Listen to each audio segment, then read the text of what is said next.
যেটা সব কাজে সম্ভব হয় না, এই কাজটা করতে গিয়ে আমি এটা পেরেছি। সো অনেক অনেক কিছু আমরা চেষ্টা করেছিলাম। আমাকে আমার ডিরেক্টর বলেছিলেন যে এই চরিত্রটা হতে হলে একটু কষ্ট করতে হবে, মানে সৌন্দর্য সব কিছু ভুলে যেতে হবে, জীবনটাকে একটু আলাদা করে রাখতে হবে। আমরা চেষ্টা করেছি, আমরা একদম মিনিমাল মেকআপ, মানে আমরা ওই অর্থে মেকআপ ব্যবহার করিনি। সো আমার কাছে মনে হয়েছে যে আমাদের যে স্পেসটা সেটার মানুষের সাথে আমরা যদি মিশে যেতে পারি।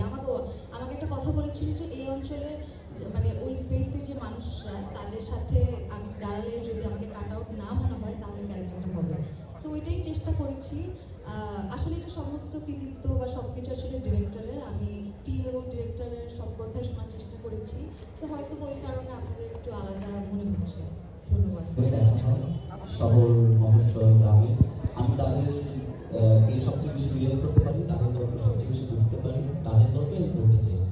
আর যে প্রসঙ্গ নিয়ে কথা বললেন সেটা হচ্ছে যে আমি যেই সাধু এবং তার ওয়াইফের যে জীবনটা দেখতে চেয়েছি ওটা একটা আলাদা পৃথিবী। ওই পৃথিবীটা নির্মাণের জন্য আমার এমন একটা স্পেস দরকার ছিল যেটা আমার মতো করে হবে।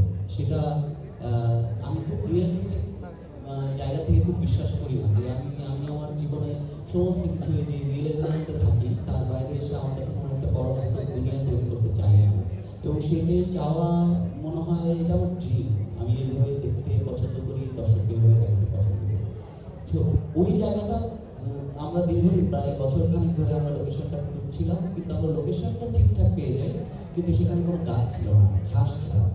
সো আমাদেরকে শুটিংটা পেছাতে হয় এবং আমরা ধরে নিই যে এখানে আমরা তাহলে গাছ লাগাবো, বাড়িটা বানাবো এবং আমাদের মতো করে এই ছবিটা বানাতে চাই। তো সেটাই পুরো টিম আমাকে সাপোর্ট দেয় এবং আমরা প্রায় 6 মাস ধরে এই বাড়িটা বানাই, গাছগুলো লাগানো হয়। এখানে নিজাম ভাই আছে কিনা জানি না। নিজাম ভাই কাছে আমি বিশেষভাবে কৃতজ্ঞ। উনি এই বাড়িটা, এখানে নসিব আছে আর্টে, নিজাম ভাই আর্টে। নিজাম ভাই কি আছেন এখানে? নিজাম ভাই একটু আসেন, নিজাম ভাই একটু আসেন। নিজাম ভাই আমার ছবি হাওয়াতেও কাজ করেছেন। সো নিজাম ভাই একটু সামনে চলে আসেন। অ্যাক্টরকে তো আসলে ডিরেক্টরের ভিশনকে পোর্ট্রে করতে হয় আসলে।